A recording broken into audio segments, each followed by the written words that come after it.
আমি কি দিয়া বুঝাইতাম? আম পাতা, জাম পাতা, বড়ই পাতার কোনো অভাব নাই। কোনো পাতা দিয়া বড়ই, কোনো পাতা দিয়া গরম জল করে না। বড়ই পাতার পানি দিয়া কেন গরম জলটা করে? আম পাতা কি দোষ করলো? জাম পাতা কি দোষ করলো? বড়ই পাতা দিয়া কেন গরম জল করা হয়? এই কথা দিয়ে কোনো মৌলবি কয় না। লাল কাপড়, নীল কাপড়, হলুদ কাপড়, কত কাপড় দেখলাম। কবরের কাপড়টা কেন ভাইজান সাদা? এই সাদা দিয়া কেন দাফন করা হয়? এই কথা দিয়ে পৃথিবীর কোনো মৌলবি কয় না রে। এ আমার যুবক,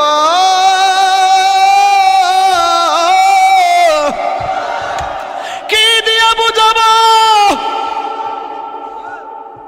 কবরটা কেমন ডেঞ্জারাস? কি দিয়া বুঝাবো মরণটা কত কঠিন? কি দিয়া বুঝাবো তাহিরের যে একটা দিন চলে যাওয়া মানে হলো আমার জীবন থেকে চিরদিনের জন্য দিনটা চলে গেছে। কোটি টাকা দিয়েও এই ঘন্টার সময়টা আনতে পারতাম না। এখন আমি শ্বাস ফালাইতাছি, একটা টাকা বিল দেওয়া লাগে না। নদীর পারে হাওয়া খাই, বিল দেওয়া লাগে না। পল্লী বিদ্যুতের ফ্যান বাতাস খাইলে বিল দেওয়া লাগে। আইসিইউতে ঢুকা গেলে দিনে 50,000 টাকা গোনা লাগে। আমার আল্লাহ যে কত নিয়ামতের বাতাস আমরা ঢুকাইতাছে, বাইরে কইরাইতাছে, একটা টাকা বিল নেই না। আল্লাহ কয় বিল লাগতো না, শুধুমাত্র তোরা 5 বার আইসা কপালটারে মাটির মধ্যে লাগাইয়া দিবি। সুবহান রাব্বিয়াল আলা বলবি। দুনিয়ার মালিকের ডিউটি 20 দিন না করলে 20 দিনের বেতন কাটা। আর আমার আল্লাহ তোরে হাজিরা দিছে দৈনিক 5 বার। 1 মাসও হাজিরা দেও না, 2 মাসও দেও না, মাঝে মাঝে সিটারি হাজিরা দাও। কিন্তু আমার আল্লাহ ইচ্ছা করলে তোমার গলার মধ্যে কাটা লাগাইয়া আমার আল্লাহ রিজিকটারে বন্ধ করে দিতে পারে। এরপরও আমার আল্লাহ রিজিক বন্ধ করো না কেন জানো নি? কারণ হলো আমার আল্লাহ কয় আমি আল্লাহ তোরে মায়া কইরা বানাইছি, মায়া লাগে। আল্লাহ ডাক দিয়ে কয় আল্লাযী খালাকাকা ফাসাওয়াকা ফাআদালাক ফি আইয়ি সূরাতিন মা শাআ রাক্কাবাক। আমার আল্লাহ তোরে সুন্দর নমুনায় বানাইছি। এই জন্য আমার আল্লাহকে খলাকতু বিয়াদাইয়া, আল্লাহ এই চেহারাটারে নিজের হাতে বানাইছে। আল্লাহ বলে মিনহা খলাকনাকুম, আমি এই মাটি থেকে তোরে বানাইছি, মানে আদমরে বানাইছে। আদম হলো ডাইরেক্ট মাটি দিয়া তৈয়ার, আমরা কইলাম মা বাবার নুতফা দিয়া তৈয়ার। বন্ধুরে আমার এই চেহারাটা ডাইরেক্ট আমার আল্লাহ নিজের হাতে বানাইছে। এই জন্যই তো মানুষের চেহারা দিয়া কাউরে আল্লাহ দুজুকি দিবে না। এই জায়গার মধ্যে পশু পাখির চেহারা লাগাইয়া দোজকে দিবে, কারণ এই চেহারাটা হলো আল্লাহর কুদরতি রহস্য। কথা বলেন ঠিক কিনা? মানুষ হলো আল্লাহর রহস্য। ও যুবক, এই মানুষই আল্লাহ দুনিয়ার দিকে নিব, কত বাহানা কইরা নেয়। ইমানদারের রূহটা যেই মাত্র নিয়ে যাবে, আল্লাহ একটা ফেরেশতারে ডাক দিয়ে বলবে, ফেরেশতা জান্নাত থেকে একটা সাদা কাপড় ল। একটা সাদা কাপড় লইব, সাদা কাপড় লইয়া বলবে ইমানদারের কাছে যাও। রুহুটা আজরাইলে বের করার সাথে সাথে ওই রুহুটারে তুমি কাফন দিয়ে বাইন্ডিং কইরা ফালাইবা। ও যুবক, এমন ভাবে রুহুটারে বাইন্ডিং করব, এমন ভাবে বাইন্ডিং কইরা আসমান দিকে উড়াইয়া লইয়া যাইব, দেখতেই তো বড় ভয় লাগে।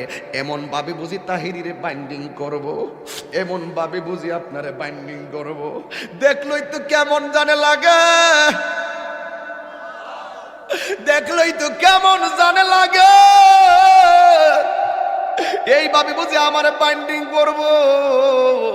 আল্লাহ বলে আজরাইল, হো আজরাইল রুহুটা লো। আবার কো জান্নাতের ফেরেশতা আমার ইমানদারের রুহুটারে জান্নাতের সাদা কাপড় দিয়া বাইন্ডিং কইরা ফালাইবি। এবার ফেরেশতা এসে বাইন্ডিং করে কইরা আসমানের দিকে একটা উড়াল মারে। এবার আসমানে যায়, প্রথম আকাশের ফেরেশতা কই, ও ফেরেশতা যাওয়ার সময় দেখছি তোমার কোনো গ্রাণ নাই, কিন্তু এখন কোথায় থেকে খুশবু আসতেছে? কই এটা হইলো কথার কথা বলতেছে আর কি, যদি বাড়ি উড়ার ইমানদার হয় এমনে বলবে এটা হইলো বাড়ি উড়ার ইমানদারের রুহু লইয়া যাইতেছি। সাথে সাথে প্রথম আকাশের ফেরেশতা এই রুহুটারে সালাম দিব, এবার দ্বিতীয় আসমানে গেলে সালাম দিব, তৃতীয় আকাশে গেলেও সালাম দিব, চতুর্থ আকাশে গেলেও সালাম দিব, পঞ্চম আকাশে গেলেও সালাম দিব, ষষ্ঠ আকাশে গেলেও সালাম দিব, সপ্তম আকাশে গেলেও সালাম দিব রে বাবা। এবার যাওয়ার পরে আমার আল্লাহ ডাক দিয়া কয়, ও ফেরেশতা আর সামনে নিস না, আমি আল্লাহ ইমানদারের জন্য একটা বাড়ি বানাইছি। আর সামনে নিস না গো, আমি আল্লাহ একটা বাড়ি বানাইছি। কই বাড়িটার নাম কি? বাড়ির নাম হলো, কোরআনের ভাষায় হলো ইল্লিন। এই রুহুটারে ইল্লিনে রাইখা দে, আর এই দিক দিয়া বাড়ি উড়ার এই আমার বাবার বডিটারে বাইন্ডিং করবার লাইগা বাড়ি উড়ার দোকান থেকে সাদা কাপড় আইনা বডিটারে বাইন্ডিং করলো।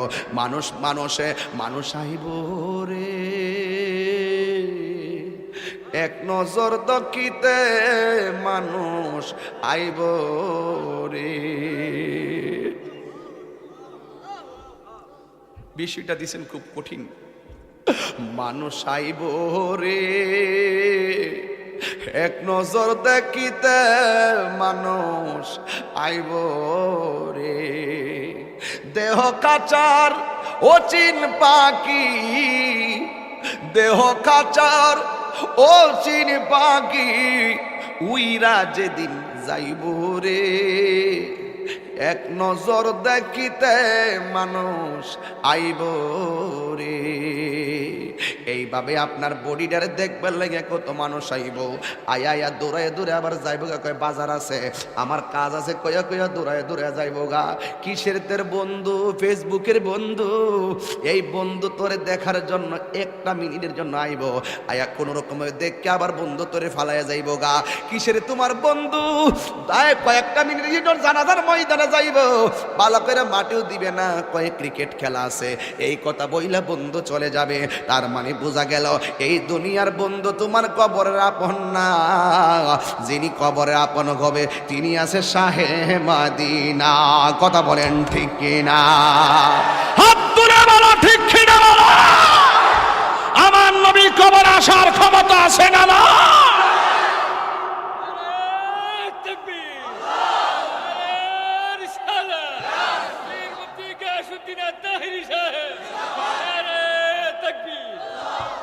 আল্লাহু আকবার বলেন। এবার ইমানদারের রুহু হলো ইল্লিনে, বডি হলো বাড়িউরা। ইমানদারের রুহুরে বাইন্ডিং করে লইয়া গেছে জান্নাতের কাপড় দিয়ে আমার আল্লাহ, আর এই বাড়িউরার ইমানদারের বডিটারে বাইন্ডিং করবার লাগে বাড়িউরার কাপড় এনে কবর লয়ে যেতেছে। আল্লাহ ডাক দিকে, এই ফেরেশতা আমার প্রেমিক যাইতেছে গড়ে, যায়া রুহুটা নিয়ে তার ভিতরে ঢুকাই দিয়া। কবরে তো দুইজন ফেরেশতা আইবা, আমি তো তিনজন আইব। ওই একজন আয়া রুহু দিয়ে যাইব গা, দুইজন আয়া প্রশ্ন করবো, জোরে কন্যা সুবহানাল্লাহ। সপ্তাহ কোন যাইতো না। এবার ওই কবরের ভিতরে ইমানদারের প্রশ্ন করব তিনটা। কয়টা? রসুল বলেন, মৃত্যু যেমন সুখ, মৃত্যু যেমন দুঃখ, কবরও তেমন দুঃখ, কবরও তেমন সুখ, হাসরও তেমন সুখ, হাসরও তেমন দুঃখ। দুঃখের রাস্তা, সুখের রাস্তা, আমরা চাইব কোন রাস্তা? তো সুখের রাস্তা চাইলে তো সুখের কাজ করা লাগবে। কারো কারো জীবনে দুঃখগুলি সুখ হয় না, আহমদ সে সুখের, নূর নবী সে সুখের আলোকিত আয়না। তার রঙে রঙিন হলে দুঃখগুলি আর দুঃখ রয় না সবার জীবনে। আল্লাহুম্মা সাল্লি মাওলানা মুহাম্মদ ওয়া আলা আলি সাইয়্যিদিনা